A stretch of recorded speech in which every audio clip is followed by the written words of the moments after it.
박수로 한번 맞아주십니다. 네, 오늘 말씀은요 그냥 원고대로 읽겠습니다. 한 달간 쉬어보려고 했지만 우선 보고도 싶었고 그리고 2주간의 시간을 보낸 동안 너무 연락들을 안 해주셔서 직접 왔습니다. 그리고 이리저리 눈치 보느라 이유가 이리저리 눈치 보느라 시간이 보냈는데 이미 시간이 많이 흘렀고 흐르는 시간 속에 혼돈이 더 깊어져서 용기를 내어서 말씀을 전해야겠다 생각을 했고 남은 2주간 어떻게 보내야 할지 고민 끝에 다시 돌아오게 됐습니다. 우리 장로님들의 권면과 공고가 컸고 솔직하게는 한 달 지난 후에 교회를 사임할 생각이었습니다. 여러분들 누구도 교회를 나가기를 원하지 않아요. 제가 교회를 그만두고 새로운 사역을 생각을 했었는데 그 또한 많은 분들에게 특별히 함께하고자 했던 분들에게 아픔이 된다라는 권면을 받아들여서 장로님들의 권면으로 오늘 강단에 다시 서게 됐습니다. 제가 거취를 표명하는 것은 누구랑 갈라지겠다라는 말이 아니라 제게 부르심이 선명하다라는 말이거든요. 그 부르심을 강력하게 어필을 하는 겁니다. 그래서 그 중에 특히 몇몇 새가족분들의 문자에 마음의 울림이 있었고 뭔가를 해야 하겠다는 생각이 들었습니다. 그 문자 내용이 이렇습니다. 교회 왔는데 목사님이 안 계시니 마음이 허전하고 교회가 텅 빈 것 같네요. 따뜻한 손 잡아주시고 웃으시는 모습이 보고 싶네요. 한 달을 기다리기엔 제 마음에 시험이 올까 두렵습니다. 얇은 믿음 날아가지 않게 빨리 오셔서 붙잡아 주시기를 바라면서 기도합니다. 아무쪼록 힘내시고 건강하시고 밝게 웃으면서 보고 싶습니다. 거기에 얇은 믿음 날아가지 않게 빨리 오시라는 말에 빨리 왔습니다. 갈까요? 그동안 밴드에서 보신 것처럼 병원에서 치료도 하고 암송학교 가족캠프도 진행하고 여러분들이 그렇게 우려하며 걱정하던 35번째 대구사랑 걷기도 잘 마쳤습니다. 그리고 기도원도 다녀왔고 깊이 기도하며 하나님과 친밀한 시간을 가졌습니다. 바쁘게 움직인 덕분에 여러 가지 상념들을 지울 수가 있었습니다. 그러면서도 틈틈이 스마트폰을 열어서 한 통의 문자를 기다리는 걸 보니 여러분들을 향한 그리움과 또 한편으로 아쉬움이 크긴 컸나 봅니다. 지난 금요일에는 16년간 약으로 현상 유지만 하던 부정맥 치료를 본격적으로 하게 되었습니다. 올 포원 촬영이 계기가 되어서 옆에 앉으셨던 고려대 교수님의 한마디로 올해 초부터 제 아내가 기도하던 그대로 큰 병원 진료가 가능하게 되었습니다. 심율동 전환술 전기 충격기로 심장을 2번 리셋했습니다. 이 박동을 재조정하기 위해서 리셋했는데 놀라울리만큼 그동안 한 번도 제 박자를 못 맞춰서 제가 찬양할 때도 박자를 틀리는 이유가 부정맥 때문이잖아요. 제대로 박자를 뛰지 않던 심장이 정상으로 돌아온 걸 보고 제 아내가 그 병원에서 사람들 보는데도 불구하고 눈물 흘리며 감격하고 감동하는 걸 잊을 수가 없죠. 의사 선생님 표현대로 이건 일시적인 거기 때문에 잠시 돌아올 수는 있어도 언제든 다시 부정맥이 될 수도 있다. 그러니 약물 복용 후에 6주 후에 다시 보고 시술을 결정하자고 말씀을 하셨습니다. 그럼에도 불구하고 이 제대로 뛰는 심장을 보는 것만으로도 너무 감격스럽고 이게 뛰더라고요.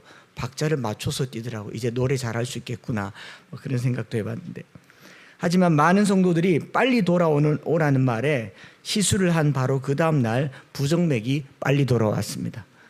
하루 만에 부정맥이 다시 돌아온 거죠. 여러분들의 기도가 엄청 세가지고 사람이 안 돌아오고 부정맥이 돌아왔나 봅니다. 이건 돌아오면 안 되는 건데 아무튼 그렇게도 다시 심장도 그대로 저도 그대로인 채 여기 서게 되었습니다. 저는 여러분들 사랑합니다. 그리고 보기만 해도 심장이 뜁니다. 얼굴이 빨갛게 되는 것도 그것 때문이겠죠.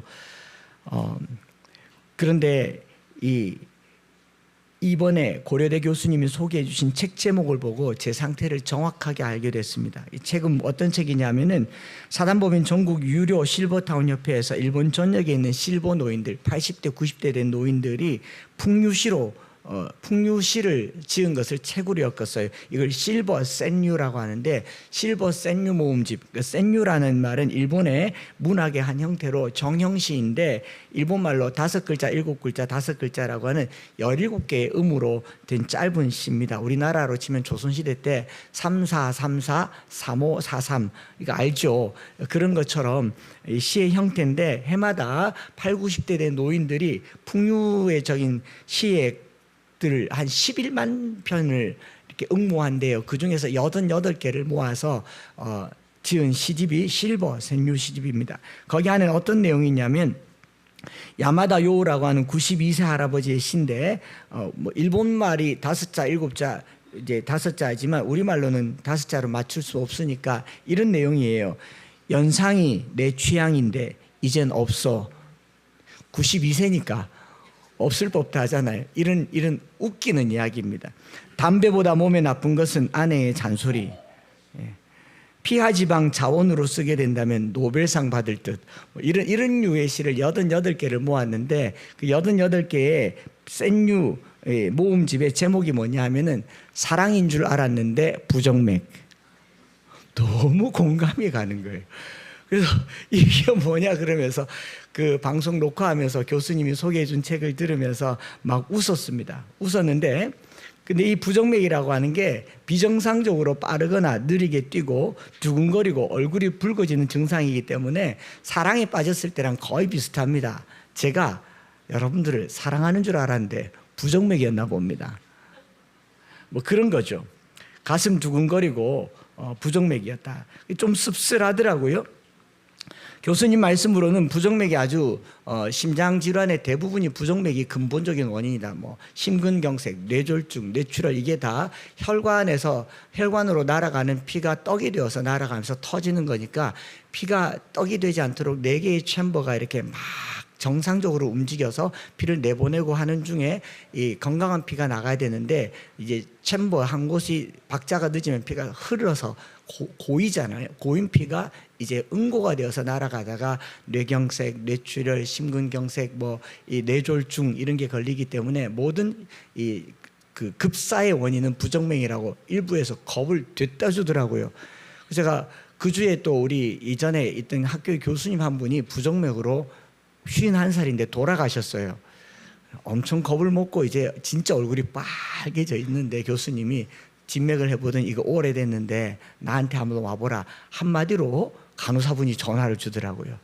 이거 참 우리나라는 아직도 혈연과 지연과 인맥이 세다라는 걸 느꼈습니다. 아무튼 그런 질병인데, 어쨌든 그 부정맥의 원인이 뭐냐면 유전적 요인, 특히 과음, 그리고 단시간 내 폭음, 흡연, 육체적 심리적 과부하, 비만, 수면 무호흡, 과로 등이 부정맥에 좋지 못한 생활 습관 같은 것들이 원인이 될 수 있다고 합니다. 혼자 이렇게 생각해 보니까 우리 집에 유전적인 내력은 없거든요. 그리고 술, 담배 원래 안 하고 뭐 할 것 같이 생겼습니까? 네. 뭐 어디 가서 뭐 할 것 같이 생겼지는 않잖아요. 그리고 비만도 없고 수면 무호흡증 이건가?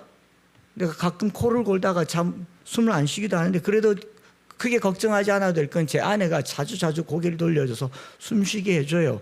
못 쉬면은 인공호흡도 해주겠죠. 했을 수도 있고. 뭐 그런데 그날 방송을 마치고 바로 기도원으로 올라가서 기도하면서 제 부정맥의 가장 큰 원인이 뭔 줄 알았어요. 이 소개한 책은 사랑인 줄 알았는데 부정맥이라고 했다면, 저는요 사랑하다 보니 부정맥이라는 제목이 제게 어울릴 것 같습니다. 사랑하다 보니 부정맥. 제 질병의 원인은 사랑 때문입니다. 이제 사랑을 그치고 맥박을 찾아야 되는가? 나를 향한 벅찬 하나님의 사랑, 성도들을 향한 가슴 뛰는 사랑, 뭐 그런 게 제게 부정맥이 되었다고 믿고 싶었던 거죠. 그리고 집사람을 보면 한 번씩 깜짝깜짝 놀래는 게 부정맥의 원인이 되겠죠. 그 놀램이라고 하는 건 주로 제가 아내를 속였을 때, 돈 떼먹었을 때, 거짓말 들켰을 때 그렇게 잘못 뛰던 심장이 부정맥의 원인이 되지 않았겠습니까? 병원에서 90% 이상 완치가 된다고 하니까 여러분 너무 걱정하지 마시고 괜찮으세요. 물을 필요도 없습니다. 의사가 확실하게 90% 이상 완치가 된다. 조금 남은 것도 치료가 된다고 하니까 그리 걱정할 거 없고 감기 정도라 생각하셔도 될 것 같습니다. 다시 올라가서 전기 충격 받으면 심장 리셋 한번 하면 또 될 것 같고, 그래서 안 되면 또 시술하면 될 것 같고, 완치가 되니까 걱정 안 하셔도 됩니다. 이렇게 2주간의 시간을 보내면서 그러면서도 서로 좁혀지지 않는 우리 성도들과, 사실 저와 성도들 간의 의견 차이가 아니라 2주 전에 공동회의를 했던 이 성도들이 딱 반이잖아요. 2명 차이로.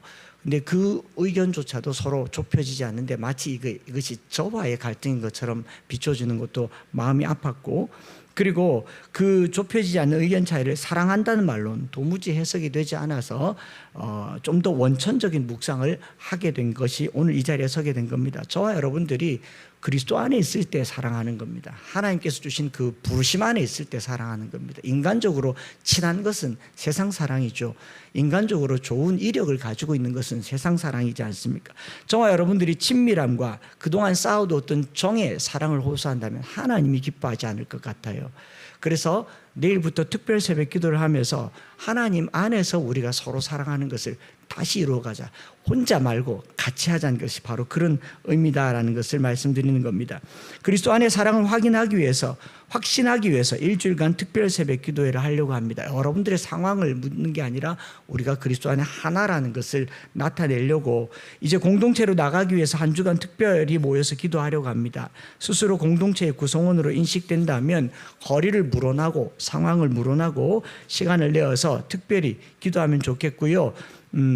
그리고 교통이 불편하면 전날 와서 말씀드린 것처럼 교회에서 자고 새벽 기도 마치고 가시면 좋겠고, 조식도 준비할 테니까 함께 오셔서, 저희 교회가 특별 새벽 기도를 안 한 지 한 7, 8년 됩니다. 그런데 이번에 처음으로 특별 새벽 기도를 하니까 특별한 새벽 기도로 일주일간, 뭐 한 달도 아니에요. 일주일이니까 거리 물어나고 다 나와 주셨으면 좋겠고, 그리고 우리가 하나님 안에서 하나 되고 하나님이 주신 비전을 따라가는 성도들이어야 되는데, 들어보니까 이분도 기도했고 이분도 기도했는데 달라요. 그럼 어떻게 하나 될 수 있냐? 같이 기도해 보면 되죠. 같이 기도해 보면 되니까. 그래서 같이 기도하려고 하는 거니까, 성도들이 아무리 많아도 여러분 이거는 분명하게 들어야 됩니다. 아무리 친해도요. 특별히 대구 지역 교회가 안 되는 이유는 혈연, 진연, 지연, 뭐 인연이라고 하는데, 수도권만 해도요, 수틀어지면 교회를 그냥 나가요. 뭘 물어봅니까? 아무리 좋은 인간관계도 이 공동체가 나랑 어울리지 않으면 자기에게 맞는 공동체를 찾아요. 그런데 여기서는 이걸 못하는 이유가 뭐냐면 인간관계 때문이에요. 제가 여러분들 교회 개척하면서 많이 이야기했지만 이 관계 가지고 신앙생활하면 저는 재미없습니다.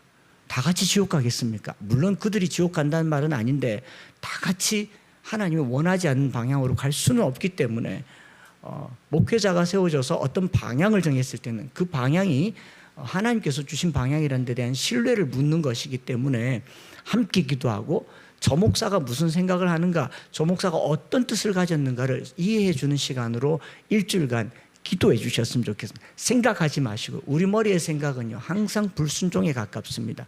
기도하시면 좋겠다 생각을 했고요. 그래서 제가 이렇게 말씀을 묵상하다 보니까 이 문제가 어떤 문제인가 생각을 하니까, 교회 이전의 문제가 아니라 비전의 문제다. 좀 생뚱맞은 말 같지만 오늘 우리가 이런 결정을 하게 되고 장로님들과 당회에서 교회 이전을 이야기하게 된 것은 뭐 상황상 구조상이 아니라 비전의 문제입니다. 우리가 이 비전을 가지고 좀 더 멀리 100년을 내다볼 수 있는가를 내다보는 것이 비전의 문제이기 때문에 결정을 하게 된 것이고, 은혜가 사모되어서 엠마오 교회로 온 줄 믿습니다. 제가 이런 말씀 드리기 뭐하지만 말씀이 좋아서 온 줄 믿습니다. 제가 좋아서 온 줄도 믿습니다. 안 하셔도 돼요. 굳이 안 하셔도 돼요. 그러나 목회자로서 제가 여러분들과 친밀한 걸로, 성도들이 친밀한 관계에 있는 걸로 이 좋은 모습만으로 살아간다면 우리 하나님이 너무 섭섭해 하실 것 같아요. 너희끼리 너무 좋은 거 아니냐, 너희끼리 너무 재밌는 거 아니냐. 우리 하나님 섭섭하게 해드린 일은 하지 맙시다. 김한란 박사님이 하나님과의 관계에서 영적으로 좀 멀어지면 그가 가족이라도 버리라 그랬어요. 제가 이렇게 심하게 얘기할 이유는 없고 해서는 안 되는 줄 알지만, 우리가 사람 좋아서 비전을 놓치게 됩니다. 청년들도 청소년들도 그냥 좋아요. 저는 엠마오 교회가 여러분들이 오기 좋은 교회로 만들기를 꿈꿨고 그렇게 만들었습니다. 17년이 지나고 나서 여기는 좋기만 한 교회가 되었구나. 여기는 좋은 교회가 되었구나. 그러나 하나님 나라를 위해서 우리의 비전을 가지고 나아갈 교회는 아니구나. 여러분, 이곳에서 평생 좋게 지낼 수 있지만요, 저는 그렇게 지낼 수가 없습니다. 단 하루도 이렇게 지낼 수가 없어요.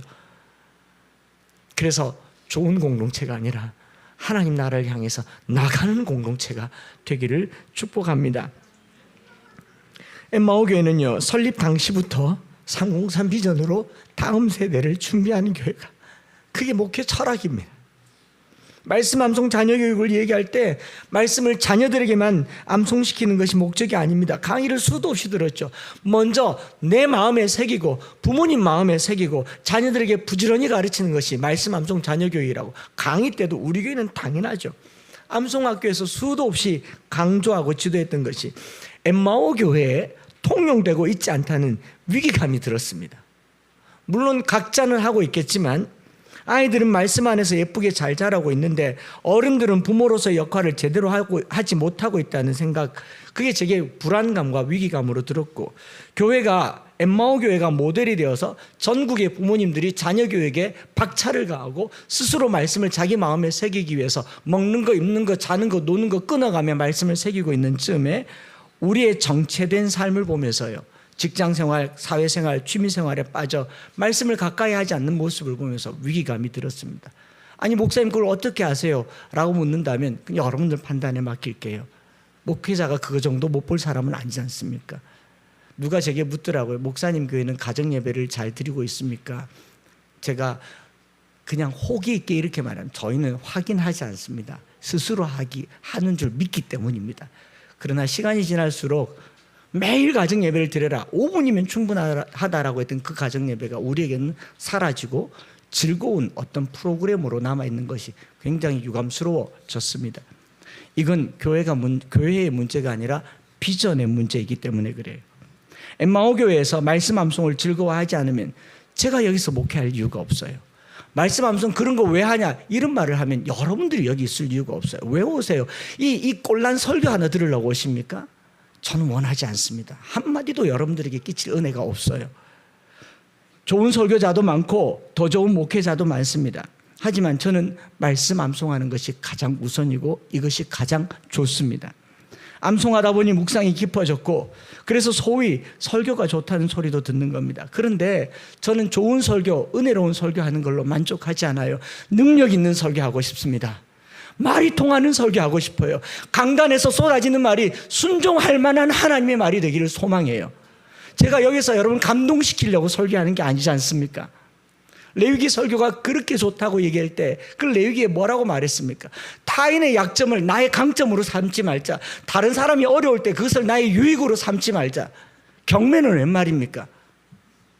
제가 그렇게 안 가르쳤는데 제 말이 능력이 없다는 것에, 제 말에 힘이 없다는 것에 한탄하며 대구를 걸었어요. 우리는 손해보는데 굉장히 인색하고 민감합니다. 자기를 들여 주님 나라를 위해 사는데 민감합니다. 엠마오 교회 처음 개척할 때 이번에 교회를 문제 줄이 바뀌었네요. 이번에 교회를 이전하려고 하는 것도 성도들의 비전을 서로 다짐할 수 있는 선명한 기회가 된다고 생각합니다. 이건요, 이전이 아니라 비전입니다. 저와 비전을 함께 하기 때문에 여기 있는 줄 믿습니다. 아멘인가요? 그냥 제가 좋아서 있는데 하면 제가 여러분들을 잡을 힘이 없어요.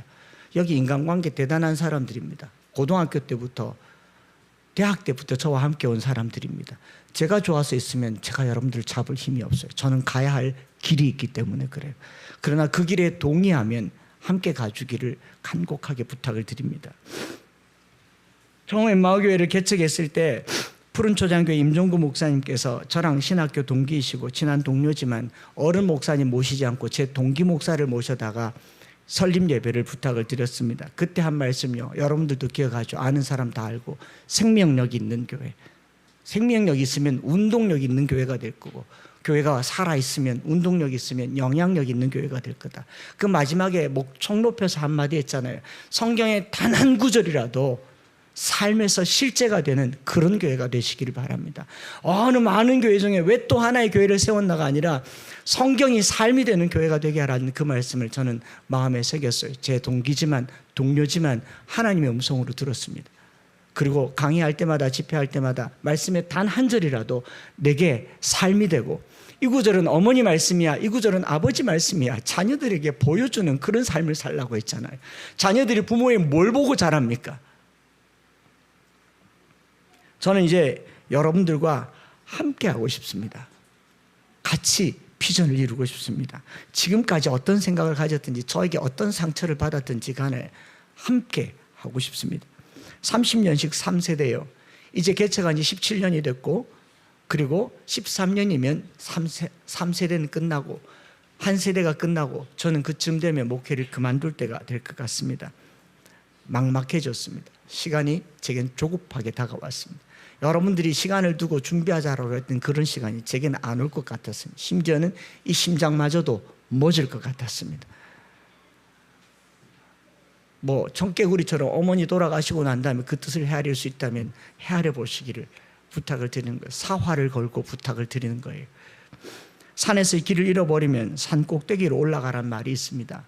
길을 잃어버린 채 내려가면 낙상사고를 당합니다. 꼭대기에 올라가야 아래층에 어느 방향이 완만한 길이고 길인지 알게 됩니다. 내일부터 높은 곳으로 올라가서 하나님께서 우리에게 주신 처음 시간을 경험할 수 있기를 축복합니다. 하나님의 그 처음 시간을 묵상하면서 하나님께서 우리 교회에 주신 비전을 함께 공유하는 시간이 되기를 바랍니다. 이 중에 반 이상은 개척할 때, 80% 이상은 개척할 때 없었던 분들입니다. 이제 여러분들에게 교회 개척의 사명을 드리는 겁니다.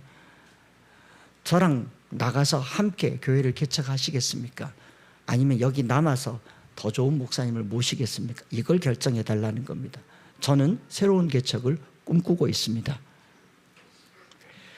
각자가 주장하는 개인적인 비전과 꿈을요, 각자가 가지고 있는 걸 여기서 실천하려고 하면 이 공동체는 와해가 될 겁니다.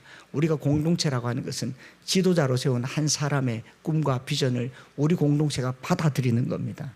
여러분들 개개인이 기도하고 응답받은 것으로 그것이 하나님 뜻이라면 여러분들이 담임 목사가 돼야죠. 여러분들은 하나님께 어떤 음성을 들었든지 한창수 목사가 무슨 생각을 하는지 물어보는 게 우선이어야 할 겁니다. 그렇지 않겠습니까? 하나님께서 엠마오 교회에 주신 비전과 동의될 때 엠마오 성도가 되는 것이라 믿습니다. 그리고 그것을 이루어가는 과정이나 방법을 함께 힘을 모을 수 있는 것이라고 생각합니다. 제 비전을 여러분들 것으로 삼아주시면 좋겠습니다. 저는 여운학 장로님의 303 비전을 제 것으로 삼았습니다. 하나님께서 아브라함에게 주신 비전을 이삭이 받았고요, 야곱이 받았습니다. 이스라엘 백성들이 받았어요. 한 사람에게 주신 비전이 그냥 한 사람의 비전이 아니라 100년의 이 나라 민족 개조의 꿈이 되기 위해서 저와 여러분들이 이 비전을 받아주시기를 간곡히 부탁을 드린 겁니다. 현실적인 생각과 판단을 잠시 보류해 두시고, 그동안 수많은 설교를 제가 무색하다 여길 만큼 마음을 쓸어내린 것은 나는 헛말한 사람이 아니었으면 좋겠습니다. 기회라고 하는 게요, 누군가에겐 슬픔이 될 수가 있습니다. 그러나 그 기회가 적절할 때 그의 필요를 채워주고 그의 요구를 채워줄 때 그는 은혜가 될 수 있습니다. 저와 여러분들이 우리의 삶의 상황을 제가 잘 알고 있어요. 그렇지만 우리가 이 시점에서 거룩한 백성이 된다라고 하는 것은 하나님께서 원하는 삶을 사는 거죠. 예수님이 기뻐하는 삶을 사는 거죠. 왜냐하면 여러분들의 주머니와 곳간을 볼 필요도 없어요. 텅텅 비었고 마이너스고 빚지고 경기가 어렵다고 하니까. 그러나 하늘 창고에 곳간을 여는 시간이 됐으면 좋겠어요. 하늘 문을 엽시다. 여러분 돈 없잖아요. 하늘 문을 엽시다. 우리 하나님 창조주시잖아요. 이것도 아멘이 안 됩니까? 우리 엠마오 교회가 그동안 꿔준 게, 하나님께 꿔준 게 얼마나 많은데요. 저희 교회가 공간을 나눠줬어요. 이 작은 교회가 몇 개의 교회를 개척했어요. 우리가 가난한 사람들을 외면하지 않았어요. 우리가 하나님께 꿔준 게 얼마나 많은데, 하나님께서 우리에게 갚아야 할 게 얼마나 많은데 여러분들이 자기 주머니를 생각하고 있는 거예요. 나는 하나님께 받아낼 거예요. 그래서 걱정하지 말라고 얘기하는 거예요. 내가 어디 가서 외부 사역에서 돈 벌어서 이걸 세우자고 하는 게 아니에요. 저도 먹고 살아야죠. 우리 아들 시집장가 보낼 겁니다. 그러나 하나님께 받아낼 게 있어요. 그거 가자고 하는 겁니다. 이 신앙 없으면 못 가는 거죠. 성경을 읽어놓고 본문과 전혀 관련 없는 이야기를 하고 나니까 또 유튜브에 나가고 있는데 설교를 하겠습니다. 이것도 원고에 다 나와 있어요.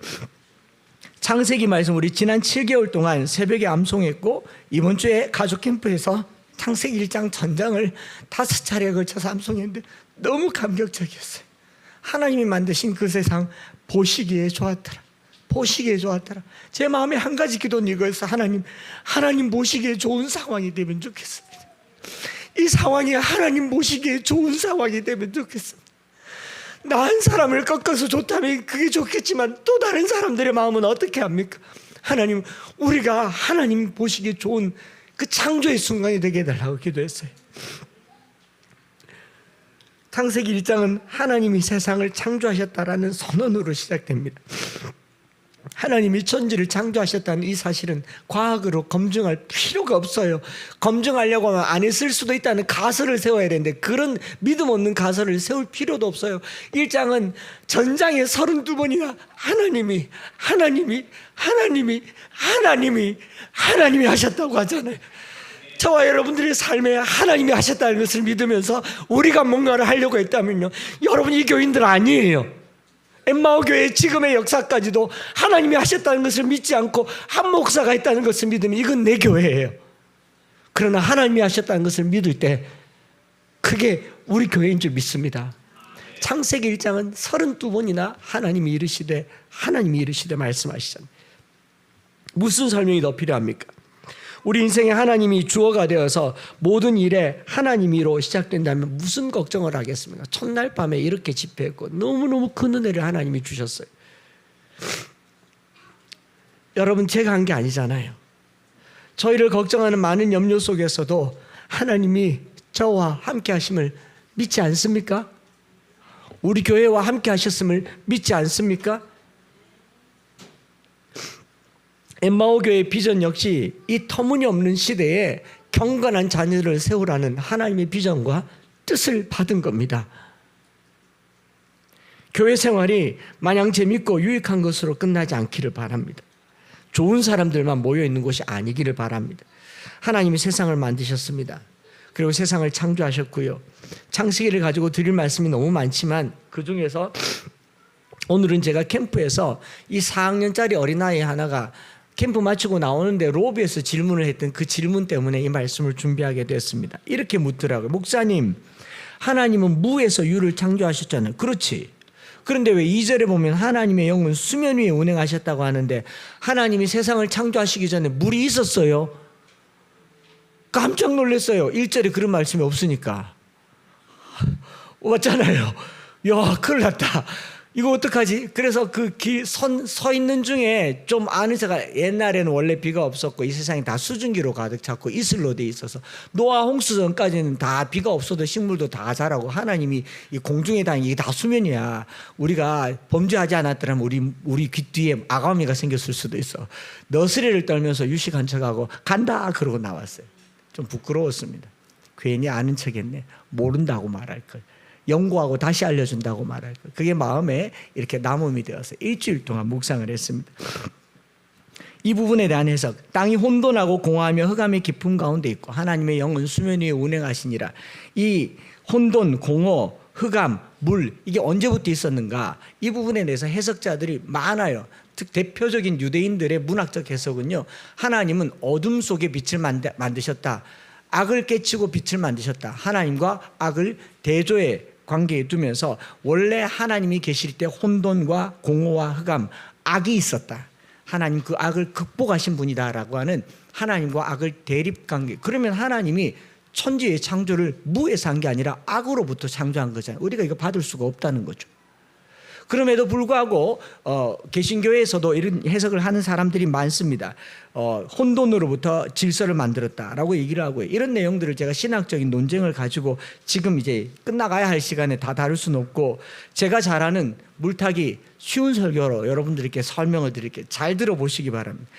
조직신학에서는 하나님의 창조는 무로부터 창조를 말하지만, 성서신학자들은 하나님의 창조를 혼돈으로부터 질서라고 얘기해요. 신학적으로 해석을 하려고 하는 거죠. 혼돈으로부터 질서. 그럼 그 혼돈은 언제부터가 혼돈이냐? 이게 해석이 안 된다라는 게 4학년짜리 이야기인 겁니다. 혼돈, 공허, 흑암, 물 언제부터 있었어요? 이렇게 묻는 거죠. 이 방법은 내가 해줄 수 있는 제일 정확한 답은 이거예요. 목사님이 나이가 더 많으니까 죽어서 천국 가서 물어보고 카톡으로 남겨줄게. 그럴 수밖에 없지 않습니까?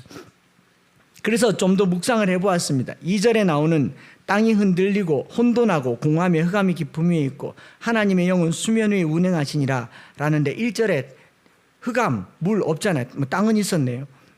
일주일 동안 곰곰하게 암송하면서 묵상한 내용은, 하나님께서 깨닫게 해주신 것은 무엇이었느냐면요, 우리가 천지 창조를 생각할 때 하나님의 창조의 완성된 기준에서 앞에 걸 보니까 이게 이해가 되지 않는 겁니다. 즉 미완성의 상태에 대한 이해가 부족한 거예요. 하나님이 세상을 창조하셨다고 하면 하늘, 땅, 바다, 그 가운데 물고기, 해, 달, 별, 땅의 짐승, 푸른 초목, 그리고 사람을 만드시고 에덴 동산에 대한 완전 창조에 대한 그림이 너무 완벽하게 들어와 있기 때문에 매일매일 진행되는 첫째 날, 둘째 날, 셋째 날, 넷째 날에 진행되는 미완성의 과정을 우리가 생각을 하지 않은 겁니다. 그렇죠? 그냥 첫째 날 뭘 만들었다라고 하는 단편적인 정보만 가지고 오고 있죠. 그래서 이 세상이, 여러분 묵상해 보세요. 하루아침에 만들어졌습니까? 전능하신 하나님이 세상 만드는데 6일 걸렸다고요. 첫째 날, 둘째 날, 셋째 날, 넷째 날, 다섯째 날 다 미완성이었어요. 다 만들고 나서 보시기에 심히 좋았더라라고 말하잖아요. 그렇지 않습니까? 저녁이 되고 아침이 되니 첫째 날이라, 둘째 날이라. 그리고 여섯째 날이 이르기 이전까지의 창조는 어떤 상태입니까? 그걸 우리는 혼돈이라고 얘기합니다. 무질서예요. 여섯째 날이 다 되기 전까지 하나님의 창조는 그 자체가 무질서하고 혼돈하고 공허했습니다. 징조와 계절과 날과 해를 이루기 전에 모든 것이 아수라장이었습니다. 궁창의 광명체를 만들기 전엔 모든 것이 깜깜했습니다. 공허했어요. 만약에 하나님께서 자기 형상을 닮은 사람을 너무 소중하게 여겨서 첫째 날 만들었다면 어떡할 뻔했습니까? 하나님이 우리가 우리의 모양을 따라, 우리 형상을 따라 우리의 모양대로 사람을 만들고 이후에 지은 모든 것을 다스리게 하자. 첫째 날이 됐는데 깜깜해요. 안 보여 그런데 하늘도 없고 뭐 땅도 없고 어디 발을 디뎌야 될지 모르겠어요. 셋째 날쯤 되면 배가 고픈데 먹을 게 없어요. 그러지 않습니까? 창조의 모든 과정에, 미완성의 과정에 혼돈이 있었다라는 거죠. 혼돈이. 엿새를 견디지 못하고 죽었을 거예요. 여러분, 우리가 여섯째 날 만들어진 그 천만다행인 줄 아시기 바랍니다. 하나님 왜 나를 6등으로 만들었어요? 라고 말할 게 아니에요. 다 해놓고 만드는 거잖아요. 창세기 1장의 내용은 하나님께서 세상을 만드시는 과정, 즉 프로세스를 보여주고 있는 거예요. 그 처음 상태가 바로 혼돈, 공허, 흑암인 겁니다. 어둠의 세력, 흑암, 죄악 이런 거 아니라고요. 완전 창조를 향해서 나가는 과정이라는 거죠. 그래서 1절을 들여다보면 좀 더 선명해집니다. 태초에 하나님이 천지를 창조하셨다는 말에 그 의미가 있어요. 태초에 하나님이 하늘과 땅을 만들었는데 공간을 만들었잖아요. 태초라고 하는 시간을 만들고 공간을 만들었는데 그 공간의 첫째 날이 어땠냐? 공허했다고요. 흑암이었다고요. 그리고 암흑이었고 혼돈했습니다. 그리고 거기 안에 떠있는 물도 아무것도 없었어요. 그걸 말하고 있는 겁니다. 그 위에 하나님이 운행하시는 거예요. 하나님이 시간과 공간을 창조하셨을 때의 상태가 혼돈이고 공허이며 흑암입니다.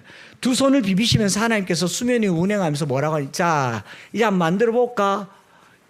이게 쉬운 버전이죠. 요즘 웃어주는데 너무 여름 좀 허리띠 좀 풀어도 되는데, 이거 한번 만들어 볼까 하고 이제 막 다니는 거예요. 야, 이건 딱 좋다. 한번 따라해 볼까요? 창조하기 딱 좋은 날이네. 그걸 공허, 혼돈, 흑암이라고 얘기하는 거예요. 그 아이 하나의 질문 때문에 제게 놀라운 은혜가 임했어요. 창조주 하나님께서 우리가 공허하다고 생각하는 거, 흑암이라고 생각하는 거, 혼돈이라고 생각하는 거 운행하시기 딱 좋은 상태다. 완벽하게 만들어 놓고 주님 모시려고 생각하지 마세요. 원래 우리 인생이요, nothing이었어요. 이것을 우리는 창조적 운행이라고 표현하고 싶었습니다. 수면 위를 운행하시고 물 가운데를 궁창을 만드시면서 하늘을 만드시고 물을 모아 묻히 드러나게 하셨어요. 드러나게 하신 후에 식물을 만드시고 그리고 물고기를 만드시고 하늘의 새를 만드시고 네 발 가진 짐승을 만드셨어요. 이 순서가 창조의 기가 막힌 순서지 않습니까? 황무지를 보고 건축가들은 이미 지어진 건물을 상상을 합니다. 그렇지 않습니까? 바위 큰 돌덩어리를 보고 조각가들은 그 안에 숨겨져 있는 다비드상을 연상을 해요. 이 건물 지을 때 평면으로 된 조감도도 있기 전에 평면으로 된 설계 도면을 봤을 때 아무 생각이 나지 않았는데 조감도 보고 나서 아이고 이렇게 생기겠구나 생각했는데, 근데 이 건축하신 여인환 집사님은요, 평면에 설계 도면만 보면 머리에 건물이 그려진대요. 하물며 하나님께서 자기의 조감도를 가지고 있고 설계도를 가지고 있는데 혼돈, 공허, 흑암, 그거 하나님의 창조의 설계도더라고요. 밑바탕이라는 것을 알게 됐습니다.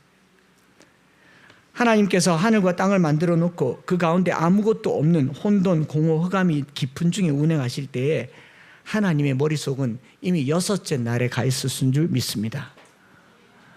그게 하나님의 시간표잖아요. 하박국이 말한 게 바로 이런 것이었을 겁니다. 원고 주고 하니까 억지 재미가 없네요. 다 바쁘가지고 서프라이즈가 안 되네요. 비록 무화과 나무가 무성하지 못하며 포도나무에 열매가 없으며 감람나무에 소출이 없으며 밭에 먹을 것이 없으며 우리의 양이 없으며 외양간에 소가 없을지라도 나는 여호와로 말미암아 즐거워하며 나의 구원의 하나님으로 말미암아 기뻐하리로다. 이 말에 하박국이 기뻐할 수 있었던 것은요, 그 없는 무화과 나무 때문이가 아니라, 무화과 나무 열매가 아니라, 무성하지 못한 무화과 나무가 아니라, 없는 포도 열매가 아니라, 그냥 소출이 없는 감람나무가 아니라 나무를 본 거잖아요. 이게 어쩌면 혼돈이고 공허일 수가 있습니다. 하나님이 이 수면 위에 운행하시기를 축복합니다. 우리의 삶의 혼돈, 공허, 흑암은 하나님께서 세상을 창조하실 때 가장 처음 사용하셨던 밑바닥이며 재료입니다.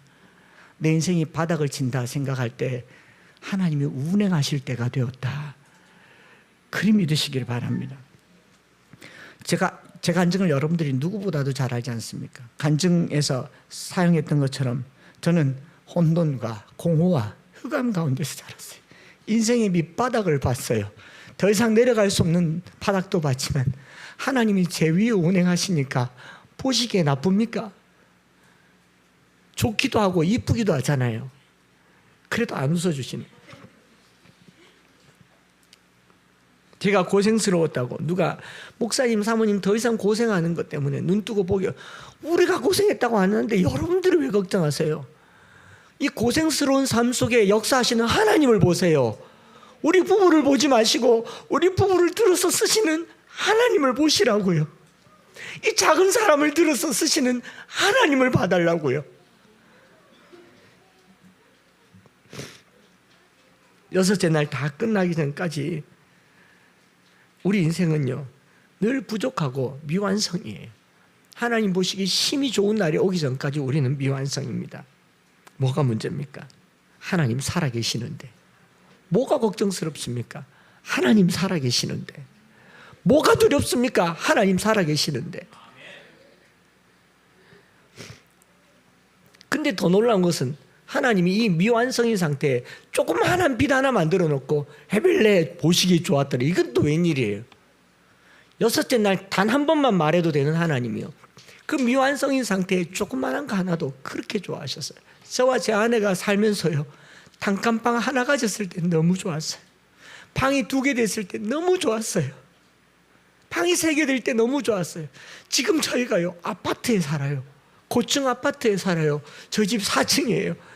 한 번도 이렇게 높은 곳에 살아본 적이 없어요. 제가 여러분들 제니스 산다고 부러워한 적도 없어요. 왜냐하면 우리가 너무 만족스러우니까. 이렇게 좋은 집에 사는 게 죄송스럽기까지 하니까. 하나님은 빛 하나 만들어 놓고도 보시기에 좋았다고 하잖아요. 우리의 작고 가난한 삶을 주님 보시기에 좋게 만들어 갑시다. 뭐가 더 부족합니까? 뭘 더 가져야 됩니까? 얼마를 더 모으면 우리가 뭘 할 수 있겠습니까? 빛 하나만 들고 생물도 없고 짐승도 없고 해도 없는데 그 조그만한 빛으로 만족을 느끼시는 분이 우리 하나님이십니다. 우리 삶의 수면에 운행하시는 분이 우리 하나님이십니다. 작은 빛 하나만 비춰도 조화라 하시는 줄 믿습니다. 여러분들이 그 빛이 되어주시기를 축복합니다. 오늘 우리가 현실에 기대어 불안해한다면 하나님 한 분의 운행을 바라보십시다. 그것을 누리고 느끼며 부르심 가운데 나가기를 원해요. 저는요, SE라고 하는 청소년 학원 전도대라고 하는 청소년들의 선교단체를 동아리를 운영하면서부터 지금까지 남들이 하지 않는 것, 가지 않는 길, 오만 걸 다 해봤어요. 터무니없는 사역들을 해봤습니다. 그 과정에서 하나님께서 한 번도 역사하지 않은 적이 없어요. 100여 명의 아이들을 데리고 20대 후반에 100여 명의 아이들을 데리고 차가 없어서 봉고 10대를 빌려다가 10대에다가 10명씩 태워가지고 소록도를 갈 때 지금 같으면 미친 짓이에요. 사고의 위험도 있고 운전도 20대 젊은 청년들이 하고, 근데 거기 청소년들 데려가서 노방전도 하고 소록도에 한센시 환자들이랑 같이 어울려서 먹고 기도하고 밤새 놀고 그런 터무니없는 일들을 할 때 하나님이 함께 하심을 봤어요. 남들이 하지 않는 일, 가지 않는 길을 걷다 보니까요, 저는 지금 이 편안한 삶이 불안합니다. 여러분들이 이 즐거움이 불안해요. 여러분들이 자기 건강을 위해서 하는 모든 것들도 충분히 해야 되지만 그러나 그만큼 기도하지 않는 게 불안해요. 여러분들이 아이들 데리고 여기저기 가는 거 너무너무 권장할 만한 일이지만 그만큼 기도의 자리로 나오지 않는 거 불안해요. 저희 고생이 지금 편안하게 느껴지는 것처럼 부정맥도 그래요. 덜 뛰니까 제대로 안 뛰니까 지금이 편안합니다. 바로 뛸 때 불안하더라고. 언제 다시 돌아갈지 몰라서. 근데 하루 만에 돌아가고 나니까 그 한 30분은 너무 속상하더라고요. 이게 뭐 이런 게 다 있나 싶더라고요. 그런데 한 2, 3일 지나니까 지금 편안해요. 이대로 살 것 같아요. 의사 선생님이 총파 결과를 알려주셨는데 17년 앓은 것 치고는 괜찮대요. 부어 있긴 하지만 커져 있긴 하지만 17년 앓은 것 치고는 괜찮대요. 심장 기능이 좀 떨어져 있긴 하지만 17년 앓은 것 치고는 괜찮대요. 그 긴 세월을 괜찮게 버텨온 것이 한 가지 있다면 바로 내 심장을 뛰게 하는 여러분들입니다. 사랑이었습니다. 오늘 저와 여러분들의 기도 제목은 이거예요. 혼돈과 공허, 흑암이 깊을 거라고 생각하는데 안 보이니까, 답이 없으니까 계산하지 마세요. 계산 안 돼요. 계산하면 안 돼요. 그리고 이제 우리가 한 가지 하십시다. 기도합시다. 따라할까요? 계산 말고 기도. 뜻과 마음은 이미 당회에서 정했어요.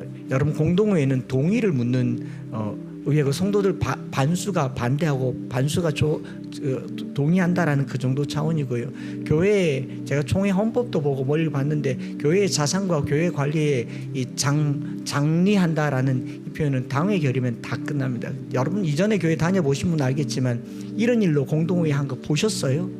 당회에서 이렇게 하기로 했다라고 여러분 헌금하라고만 얘기했지. 근데 저희가 여러분들에게 여론을 물은 거예요. 여론이 갈라졌을 때 이제는 우리 기도하면서 뜻을 모아주십시오. 뜻을 모아주십시오. 그래 그 뜻을 가지고 하나님께 한 걸음 되어서 나아가실 수 있기를 원합니다.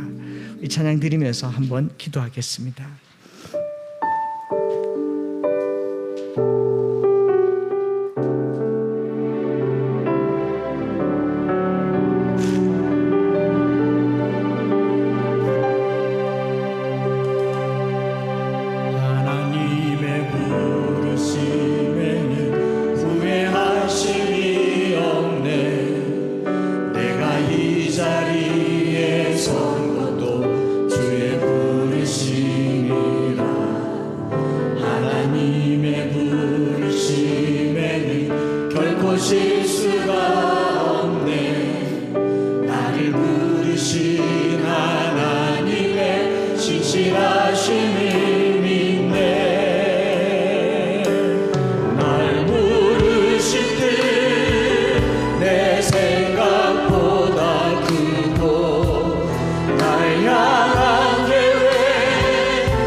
감사와 순종으로 주의 길을 가리라.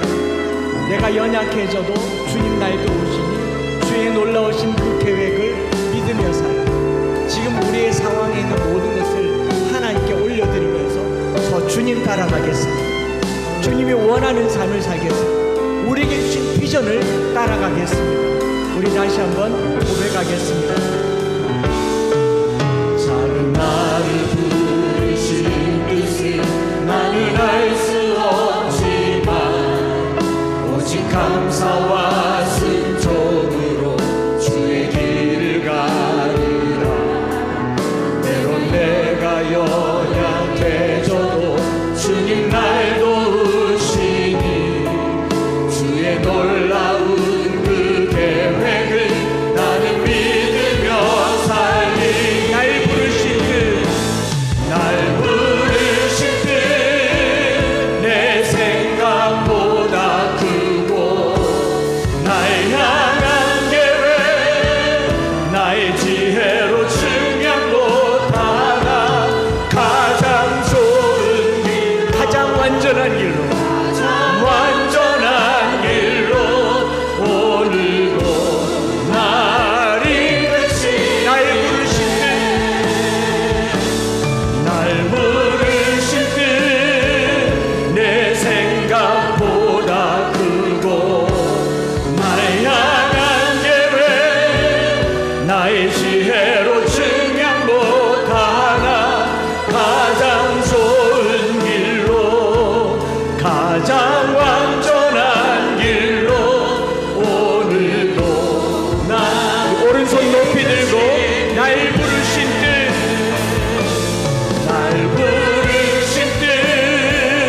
내 생각보다 크고 날 향한 계획 나의 지혜로 증명 못하나 가장 좋은 길로 가장 완전한 길로 오늘도 날 이끄신 믿네. 이 시간에 한번 기도할 때 내일부터 기도하면서 우리가 하나 되기를 원합니다. 제가 어떻게 응답이 확실하다고 느꼈느냐, 하나님께서 우리 장로님들께 비전을 주셨어요. 장로님들께 꿈을 주셨어요. 그게 제게 가장 확실한 시그널이 됐습니다. 제가 여운학 장로님의 꿈을 나의 것으로 받았던 것처럼 우리 사랑하는 장로님들이 그렇게 말하더라고요. 목사님은 이제 이대로 목회하다가 한 10여 년 목회하다가 은퇴하면 그만이지만 말씀으로 키운 이 아이들이 살아갈 터전은 만들어주자. 이 아이들이 세계를 다니면서 말씀을 가지고 복음 전할 수 있는 베이스는 만들어주자. 우리 장로님들의 꿈이었어요. 우리 곧 은퇴해요. 초놈을 아껴서 해야 될 것이 다음 세대잖아요. 지금 젊은 사람들은 이게 그림이 안 그려지고 시간과 여유가 많다고 하지만 제게는 그렇지 않습니다. 하나님, 오늘 우리에게 주어진 시간 초놈을 아껴서 주를 위해 달려가기를 원합니다. 하나님, 지금은 아니잖아요. 지금은 아니잖아요 라고 해도 지금 하라 하시면 어떡할래요? 뭐라고 말씀하시든지 장로님들의 비전이 나의 비전이 되게 해달라고, 목사의 비전이 나의 비전이 되게 해달라고. 일주일 동안 하나님 기도할 때 같은 마음이 되면 좋겠다. 상처가 없었어요. 왜 없겠어? 이미 있잖아요. 그러나 같은 마음으로 달려가게 하여 주옵소서. 여러분, 우리 엠마오 교회 끝에 수많은 교회가 달렸어요. 엠마오 교회가 달려갈 길에 303 비전에 수많은 암송하는 자녀들이 달렸어요. 이 교회 하나가 우리 교회만 끝난다고 될 일이 아니라 수많은 교회들이 보고 듣고 이거 유튜브 보지 않을 거예요. 여러분 생각해 보세요. 여러분들이 안 하는데 내가 누구에게 하라고 얘기하겠습니까? 여러분들이 말씀하면서 그거 하찮게 여기는데 말씀이 우리 안에 살아 역사한다고 내가 어디 가서 거짓말을 하고 다니겠어요? 말씀이 내 안에 새겨지고 그게 현실이 되고 그게 삶이 되고 신앙 고백이 되게 하여 주옵소서. 성경 66권을 우리에게 구원에 이르는 정보를 줄 수 있지만 그 말씀은 내 안에 아로 새겨야 합니다. 자녀들에게 심어줘야 합니다. 하나님 말씀 심어주는 교회가 될 수 있도록, 우리 이 비전 가지고 나아갈 수 있도록 주여 한번 부르짖고 합심해서 기도하겠습니다. 주여,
하나님 아버지, 애굽 땅에 종되었던 이스라엘 백성들, 그 땅에 그대로 있으면 비록 좀 고생스럽긴 하지만 애굽 군대가 지켜주고 땅이 있고 집이 있을 터인데 그 땅에서 건져내어 광야로 내모신 이유를 알게 하여 주옵소서.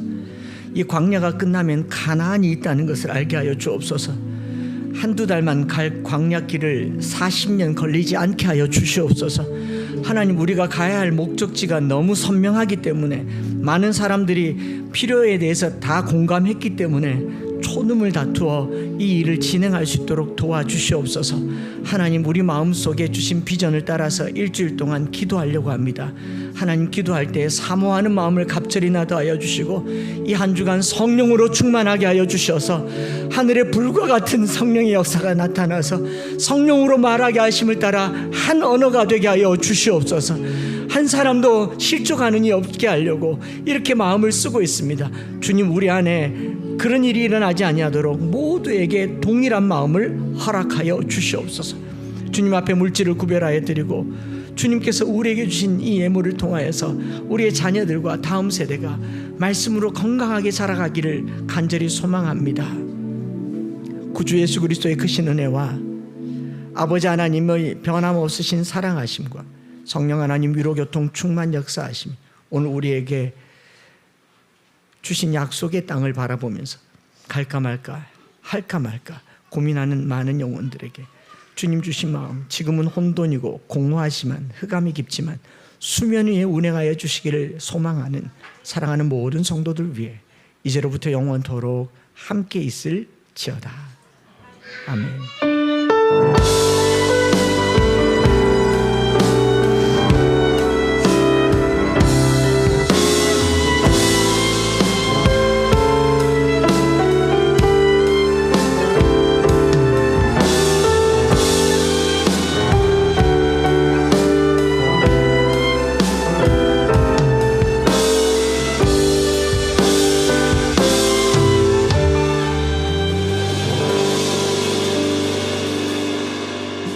나를 이끄시네. 내가 겪는 시험이 어렵고 힘겨워